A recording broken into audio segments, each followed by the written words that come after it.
നമുക്ക് ആദ്യം form fill ചെയ്യാമേ. പേര് പറഞ്ഞേ. ഋതിക.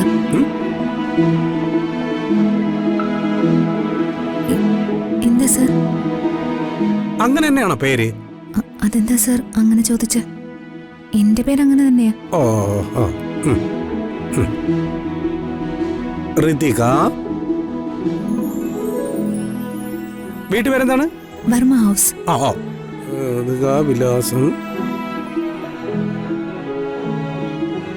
രാജു, ലഞ്ചിന് നമുക്കേ ഹിൽട്ടണിലേക്ക് പോയാലോ? ഇന്ന് ലഞ്ച് കഴിക്കാൻ ഹിൽട്ടണിലോ മാരിഡിലൊന്നും പോണ്ട. ലഞ്ച് ഇങ്ങോട്ട് വരുന്നുണ്ട്. മനസ്സിലായില്ല. എന്റെ അമ്മ ഇങ്ങോട്ട് വരുന്നുണ്ടെന്ന് ലഞ്ചുമായിട്ട്. റോഷ്നിക്കും ലഞ്ചിൽ പങ്കുചേരാം. രാധമ്മ ഇങ്ങോട്ട് വരുന്നുണ്ടോ? What is surprise.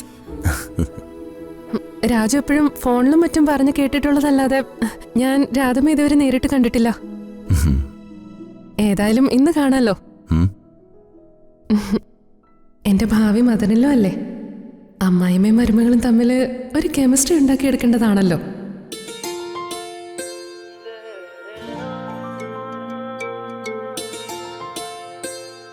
എന്റെ അമ്മ പണ്ടൊരു പഞ്ചപാവമായിരുന്നു. പാവമെന്ന് പറഞ്ഞ ആരെന്ത് പറഞ്ഞാലും തിരിച്ചൊന്നും പറയാത്ത ഒരു ശുദ്ധ പാവം. പക്ഷേ ഇപ്പൊ അങ്ങനെയല്ല. അമ്മ ആകെ മാറിപ്പോയി. അന്നത്തെ ആ ഇൻസിഡന്റിന് ശേഷമാണോ രാജു? അതെ. ആ വീട്ടില് ആ ജന്മ ശത്രുവായിട്ട് ഞങ്ങൾക്കൊരാളുണ്ടായിരുന്നല്ലോ, അംബിക. അവരുടെ ചില വാക്കുകള് ഹൃദയത്തെ കീറിമുറിക്കുന്ന കടാരകളായിരുന്നു. എനിക്കിതൊക്കെ ഡാഡി പറഞ്ഞുള്ള കേട്ടറിവേ ഉള്ളൂ. പക്ഷേ അംബികയല്ലല്ലോ മുഖ്യപ്രതി. ഇതിലെ പ്രധാന പ്രതികൾ ആ മുൻ മന്ത്രിയും അയാളുടെ മകളും അല്ലേ? റോഷ്നി പ്ലീസ്, നമുക്ക് ഈ ടോപ്പിക് ഇവിടെ വെച്ച് നിർത്താം.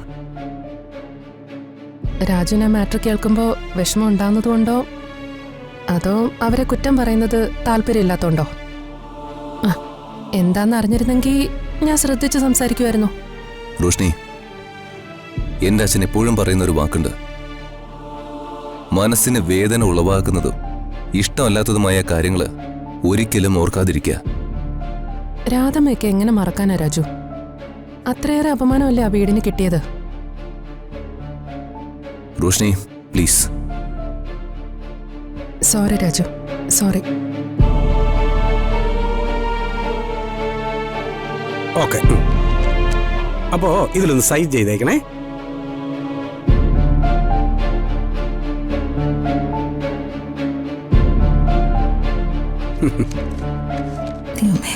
ഓക്കെ, ഒരു മിനിറ്റ്.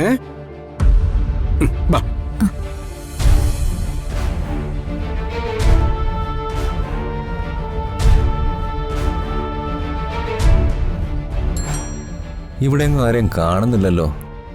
അതോ ഇനി എന്നെ കണ്ടിട്ട് വാതിലും കുറ്റിയിട്ടകത്ത് ഒളിച്ചിരിക്കുകയാണോ?